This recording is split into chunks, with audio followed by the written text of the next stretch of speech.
Dewan Pengawas KPK mengumumkan Ketua KPK Firly Bahuri tidak terbukti melanggar etik dalam kasus dugaan bocornya dokumen penyelidikan KPK di Kementerian SDM. Dewas KPK menilai tidak cukup bukti laporan naik ke tahap sidang etik.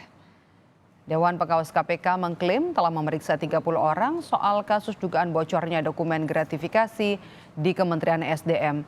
Saat pemeriksaan Dewas KPK, ex-Biro Hukum Kementerian SDM Idris Sihite mengubah pernyataannya bahwa dokumen bukan berasal dari Ketua KPK kepada Menteri SDM melainkan dari seorang pengusaha. Menurut Dewas KPK, hasil ekstraksi ponsel Idris Sihite tidak ditemukan komunikasi baik kepada Menteri SDM maupun kepada Ketua KPK Firly Bahuri.